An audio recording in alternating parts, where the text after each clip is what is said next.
Okay, I think I'm recording, and I think I just want to check to see if the recording is also taking notes. Can't see. I can't see if the recording is taking notes. I presume it is. Okay, yes. Also, okay, cool. It's doing capture. Okay, cool. It just says it's recording. What Joe was trying to find out was whether it's doing a transcript as well as recording, because it has in the past offered me that choice. Okay, let's share a screen and a window and get started. From tab. So I want to share. Please take the notes. Chaos. Now I can do it. Right, here we go. I'm sharing this window, and welcome to the CEFACT Global Trust Registry project meeting, for which we will cut the beginning of the waffle I was doing off. We're recording the meeting. There will be a transcript. It will be published. We'll also record the video.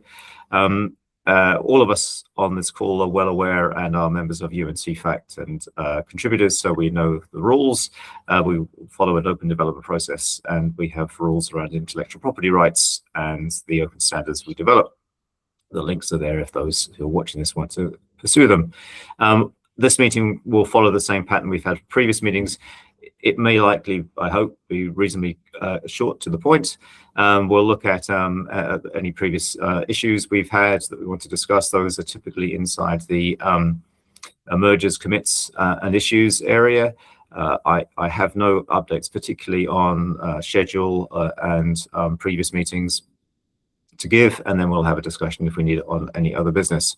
So the main topic for the day is to go to the, I need to stop this thing, stop sharing, is to go to the issues log. So I'll bring that up now as another page.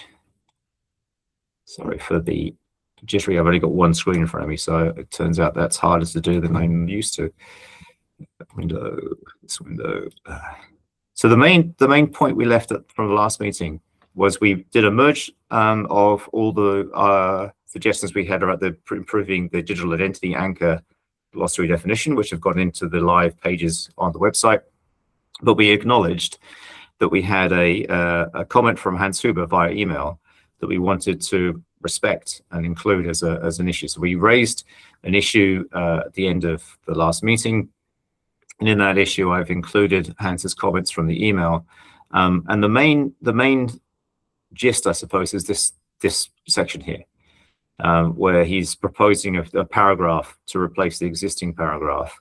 Now, when you read that text, you'll notice that it's really quite similar. There's hardly any difference between these two versions. The main difference is he's got a better ordering. I think it's a better ordering of some terms in this second sentence here, where it talks about the did being controlled by the registered entity, whereas before we had an entity controlled did, which is a slightly more complex English structure. So he's basically kept all of the same elements, but in a slightly different order. So my personal feeling, but I'd like to open it to the floor, is I'm happy to put this text in that he's proposed as a quick merge into the glossary. What do the rest of us think? I think it's a good rephrasing, arranging the words in a way that to me it makes sense. I think it's more clear. It brings clarity to the definition, and I don't see any major difference if we compare it to the previous definition. Thank you, Alina. That was my feeling too. Joe and Sankashan, any thoughts? You go first, Sankashan. Yeah, I think let's just merge it. Yeah. Okay. So since this is such a simple change, what I propose to do, and I'll record it for the minutes, I suppose, is I'll kind of just do it. I'll create a merge that does this change, and I'll push it through, and I won't go through the normal sort of process of two-step reviews. And so, Alina, I don't think you'll, obviously I'll do exactly the words we see in front of us. Yes, I'll just push I it don't through. have any objections to the Cool. merge Thank you. so far. Thank you. That's good. So that's I think is the only major thing. Now, assuming that that's the only major thing, my next suggestion is, having done this, and I can do that in the next few hours. I have the next meeting that we've scheduled is for the Pacific Coast, which is, for my time, is 5 o'clock in the afternoon. For them, it'd be midday, I think. And subject to there be no kind of issues, I think, Alina, then we're in the position to say to the Bureau, I think we're ready for open review, or rather to sort of say, we think we're ready, what do we need to do, and get their feedback. Is that okay with you, that we sort of start that conversation with Nancy and Steve? Yes, I think so, but I would like to get a feedback on the section regarding the implementation guidelines, because I think nobody sent any comment or proposed any edits or anything. I don't know if everybody is okay with the section that I proposed, or maybe there are any comments. Or So this is the so I think I'm still sharing my screen, but I should be able to get to the code, so, or at least the markdown. So if we go to here, this will be inside this implementation guidelines here, and yes, yeah, this is the last section we have been working on, and so far we did not receive any suggestions. It's a good point. I have read through it, but it would be good if others had also, we'd had confidence others had read through it.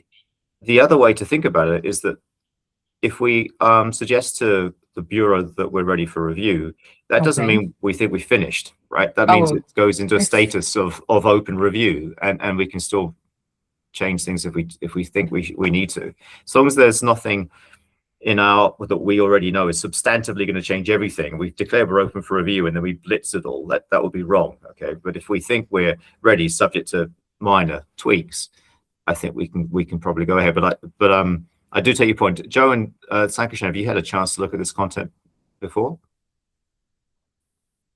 I think I looked at it a long time ago, actually. But I thought, has it changed?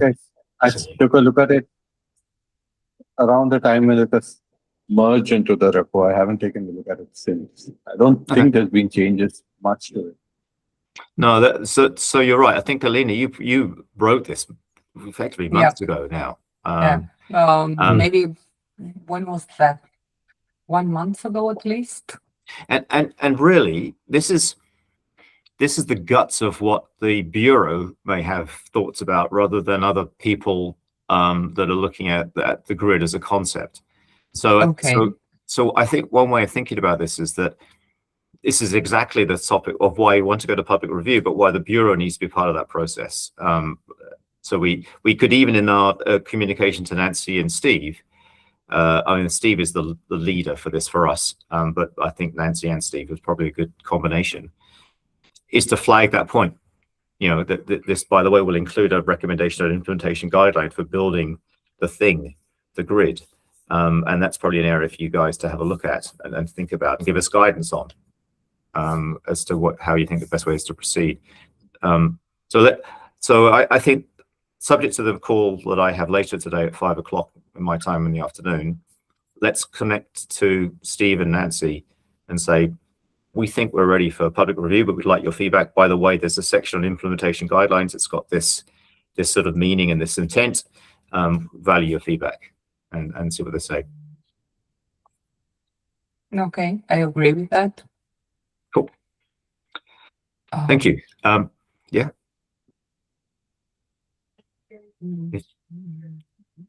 Oh, okay. Yeah, and another thing I almost forget. Did we all agree on the other definitions? Authoritative register. Is this point clear enough by now, or?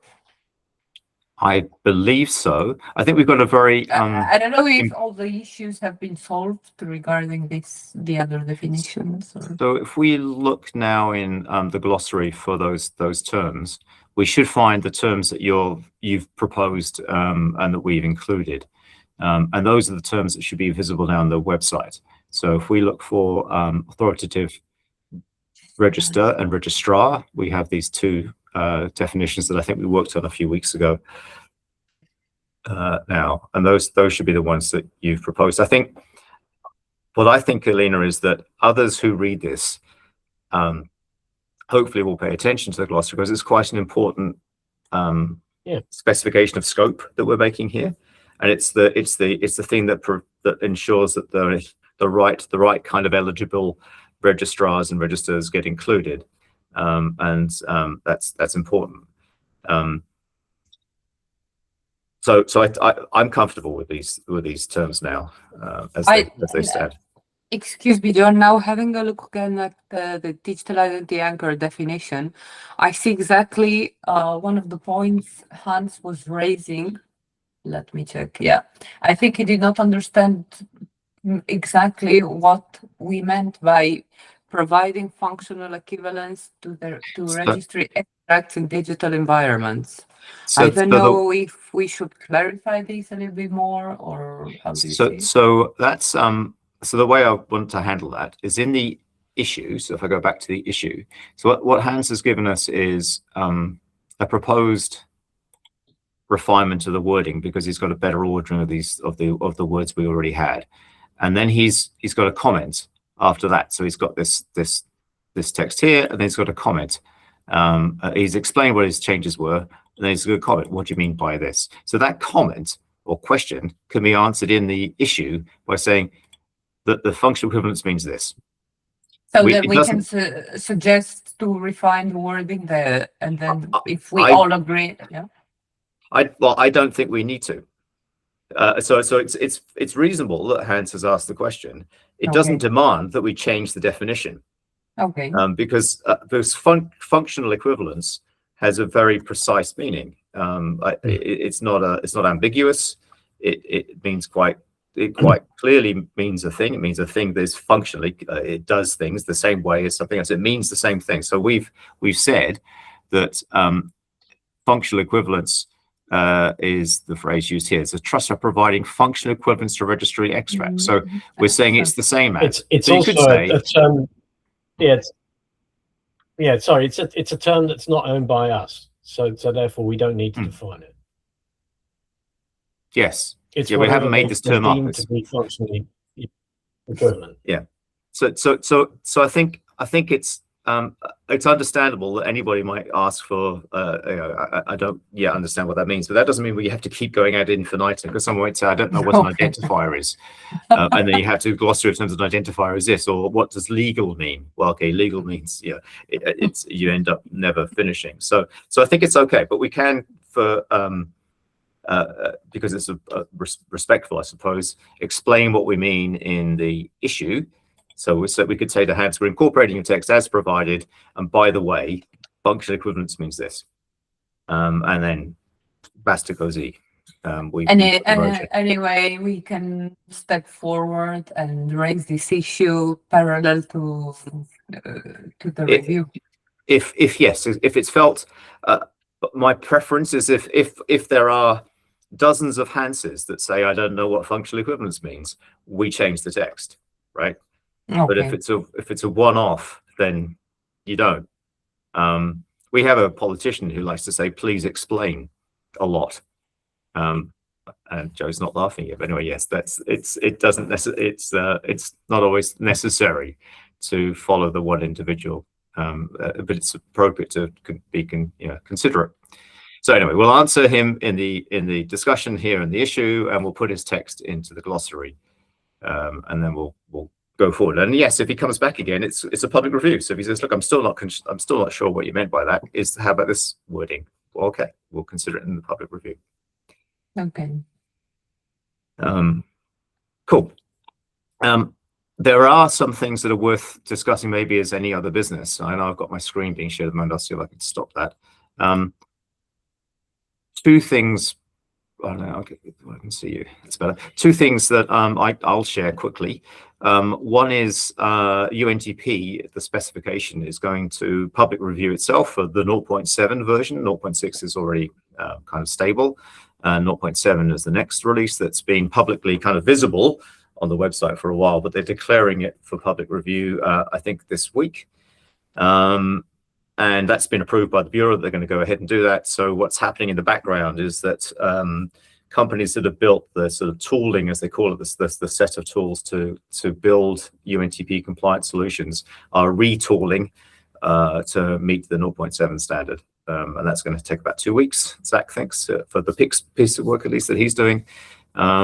So that'll be an announcement that's made, and then the sort of there'll be some sort of communication, I guess, out of the UN CEFACT Bureau. The other thing that I was sharing before we started the recording is that there's a conference next week in London that I didn't know was going on about organizational identity.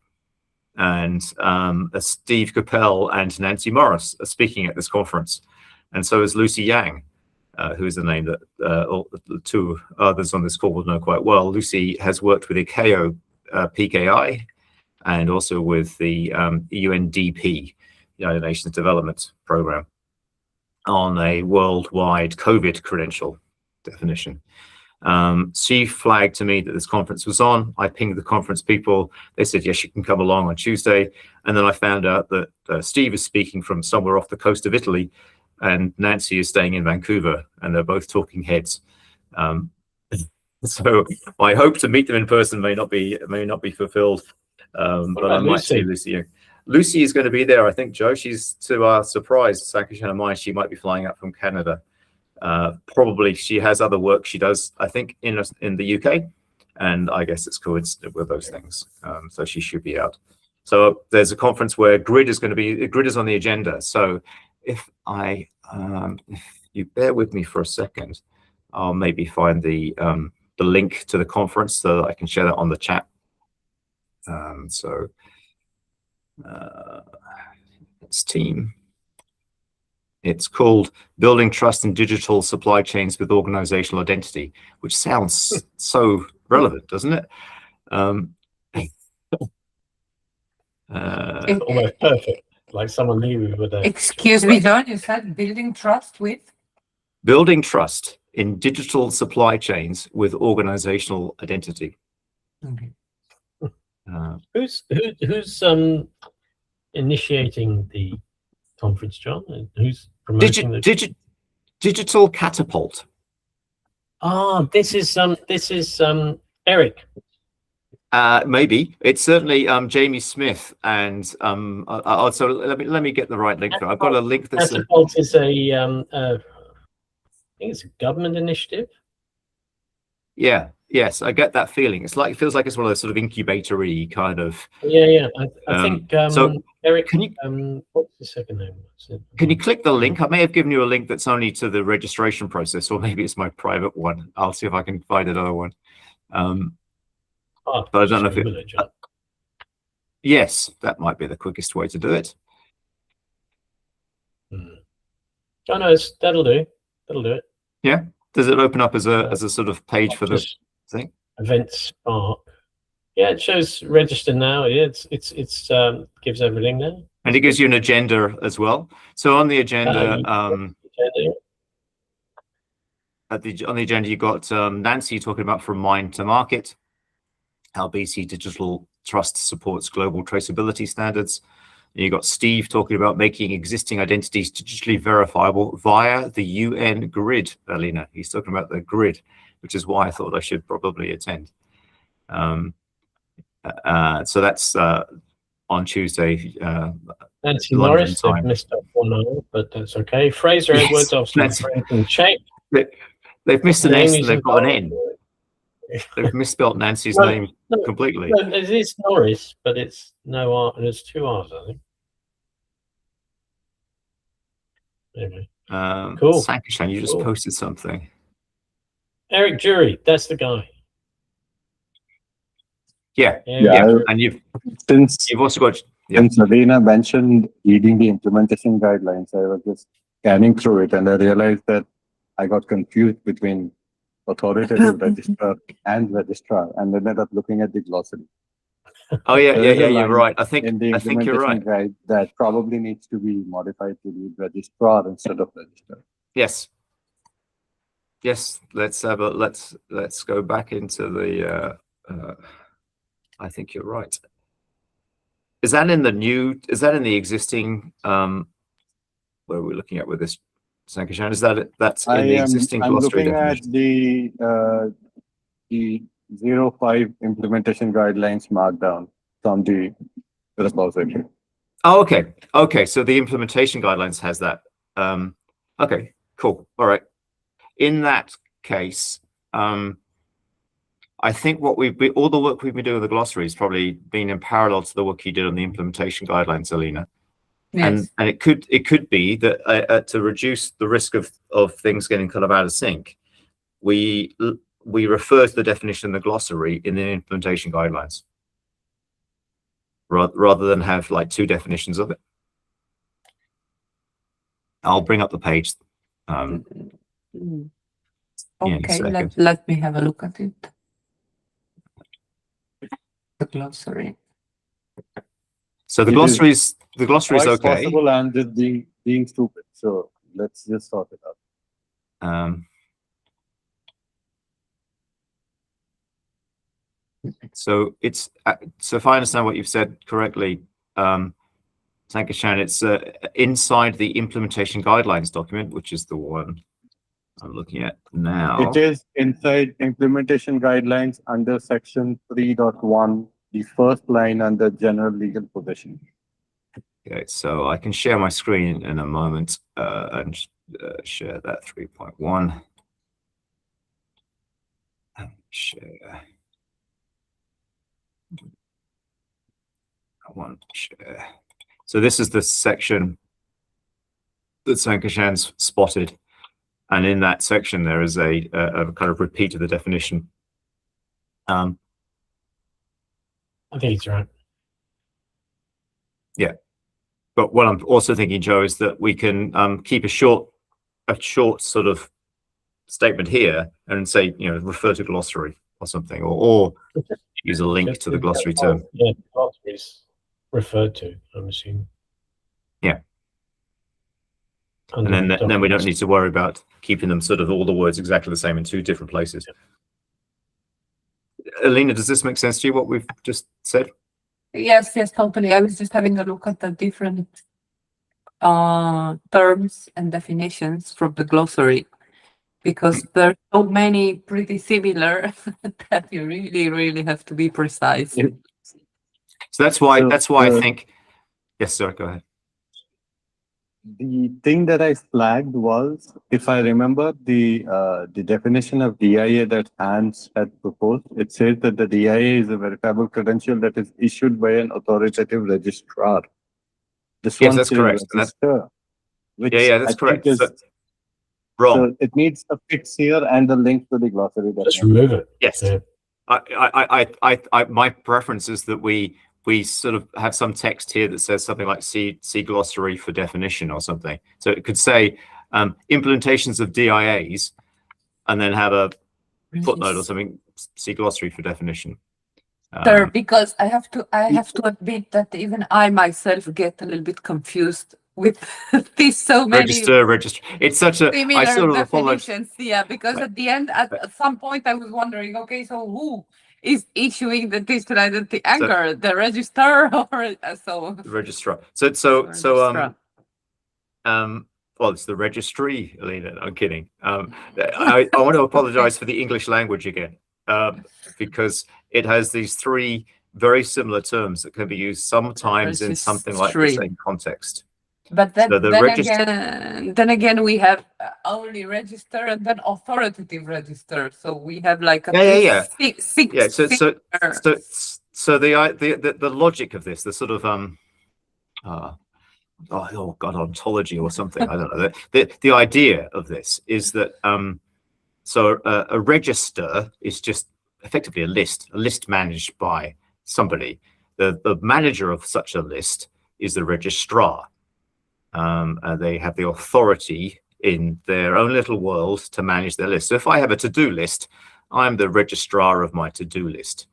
Now, I also am the authoritative registrar only in my own little world. No one else recognizes me as the authority except for myself to manage my to-do list. But if in our terms, when we go into our glossary, we've got some very precise definitions about authoritative and the meaning within the context of grid, and also the idea of eligibility requirements. So it's not just that they're authoritative, we've got this so we've got this sort of layering, if you like. So there's this idea about what a register is, which is effectively just a list, a registrar, which is the person or the body responsible for the list, capable of adding to it and deleting and doing stuff. And then this idea of authority, and then this idea of eligibility that's on top of this thing about eligibility for the grid. So the English language unfortunately has this register, registrar as two very similar sounding terms, a very similar spelling, and the registry, which is often the shorthand, is effectively a combination of registrar and register. So if we were to talk about in civic terms, the birth, deaths, and marriage is registry, we're talking about the combination of both the data that they manage and the management of that data and the registrar that signs the data. And so we talk about the sort of the concept, if you like, as the registry. And again, I feel like I need to apologize to the English language. I feel an ontology going on, John. That's the Draw it on a diagram. It's semantically, contextually important, unfortunately. And then again, we have wait a second. Sorry, go back to the glossary. We have public legal register as well. So we were generous with our yes, our glossary in the sense that we didn't deny anybody the right to have a term in a glossary if they felt it was important. We can equally decide.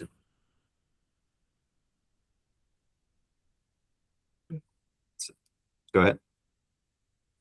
so that it looks like that we have at least 6 or 7 very similar definitions. Yes. Yeah. So I think what we were doing at the beginning was we were including terms because we felt that they might be useful, or that we had used them. Yeah. And it might be that we are not using them anymore. Right. That there's some decluttering, if you like, that we might be able to do because we don't make use of. So if we go to public legal register, I don't know that we use that term in the actual documents now. It's a quick search to find out. But it doesn't mean that the definition is wrong. No, not at all. Maybe we could, nevertheless, we can proceed with the review, with the public review, and parallel to this. Yep, exactly. We can double check this glossary to see which we don't really need at all. Yeah, that's music to my ears, which have big hands on them at the moment. But that's a good idea, Alina, because I like I like simple, right? As simple as possible, but no simpler. So if we can make it simpler, because I think that at the end of the day, if we have 6 or 7 really similar definitions, maybe people can get confused, including myself. Yeah. And Sankashan's, your point's perfectly valid. Why not? I mean, we wouldn't know if you'd run an LLM tool over the documents to find uses, and then if you produce an issue thing, that's who sort of cares whether it was LLM that came up with a good observation or you. So yes, go ahead if you want to wash it with ChatGPT or somebody, or Claude, I suppose, be more precise. Maybe Gemini is more precise. Yeah, you can use Gemini as well. Cool. Okay. So we've got some actions which will be in the transcript, and if I repeat them now, I might get them wrong. But we'll take in Hans's definition for the DIA because it's got a neater ordering of words. We'll reply to his issue comment in the issue itself around what does functional equivalence mean. We will, subject to the meeting in a few hours' time, I don't think that's going to raise any issues, but we'll then send a note to Steve and Nancy saying we think we're ready for public review, but there's some interesting content that you should pay attention to in the implementation guidelines. And the other thing we'll do is quickly at least correct that one paragraph entry of 3.1 in implementation guidelines, which introduces the DIA and will refer to the glossary for the definition. So those, I think, are the changes to be made. Is that a reasonable summary? Did I miss anything out, guys? All good. Excellent. Okay, I don't have anything else. I do have, I guess a question, or we could switch the recording off if you like, Lena. I want to talk about if there's been any feedback on the Spanish pilot. Just yesterday I was talking to, because from now on another person will be in charge of this project, which is like the general director of the international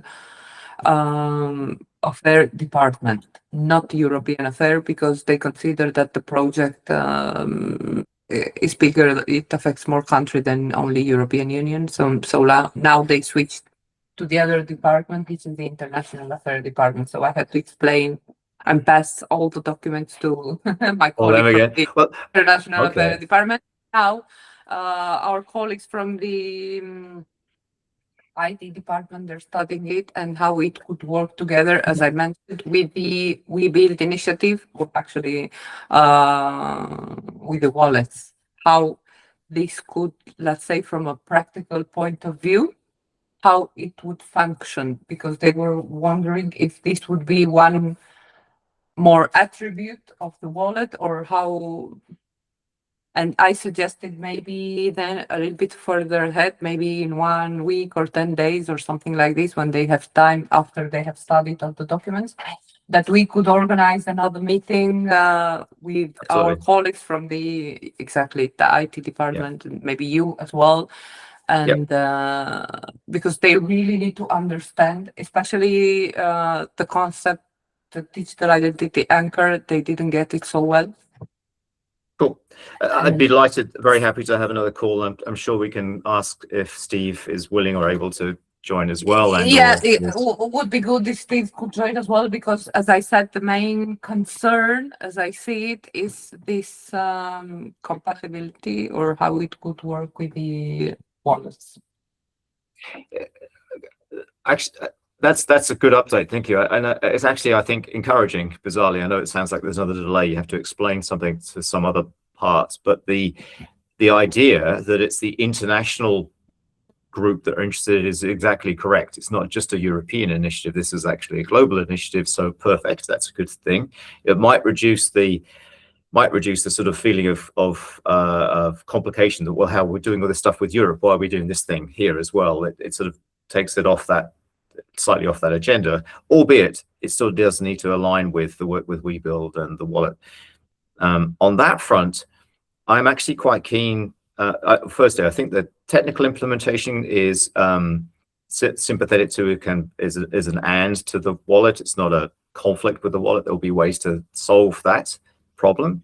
But I think it's great if we have effectively an independent solution, because I'm not sure how much you're hearing about the progress of the European wallet and the participating countries, but I'm somewhat worried that there might be delays in the wallet rollout itself, and I don't want this project to be delayed because the European wallet is delayed. Exactly, maybe a couple of years or so.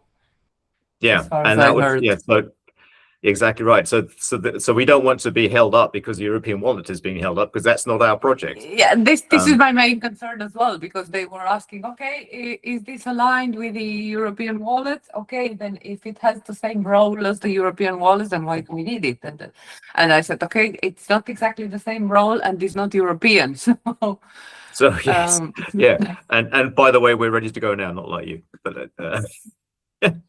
Because it's much simpler. The European wallet and the European business wallet are trying to do a lot more, in a sense, than we're trying to do with this. They're trying. There's a good reason for the attempts for harmonization and so on. So I think it's encouraging, Alina. Thank you. And yes, if you need in a week or 10 days time, so I will try to coordinate and organize another meeting before they raise this to the board and they vote on it, on approving or because I think it's really important that everybody understands well the concept. Otherwise they're not able to say yes or no. And I have the feeling that the concept digital identity anchor is not properly understood so far. Like, because of course not everybody's an IT expert. Yes. Yeah. Yeah. Every time I kind of go to this and think about it, I think the 3 words, it's a bit like Joe and I used to have the 3 words of self-sovereign identity as a bit of an albatross around our necks. And I wonder if digital identity anchor is becoming unnecessarily opaque for people. Okay. We do need to explain these things as well as we can. We've got a pretty good glossary definition of what it is. I'm worrying. Yeah, I think it's good enough. Okay, that was all for me. Is there anything else from anybody? No, all good. It's great to see that there's a conference. I think that's brilliant. Yeah, it's coincident timing. Lucky me. It's good. Okay, guys. Well, have a lovely rest of the day, afternoon, morning, whatever. Thanks for the warmly Matt Sankishan. I'm working my way through it. Thank you, John, and I will update you with more news when I have them. Fantastic. Thank you very much, Lena. Get out on that bicycle. I will do so, definitely, now that I have it. All right, good stuff. Okay, thanks everyone. Thank Bye. you. Bye-bye. See you.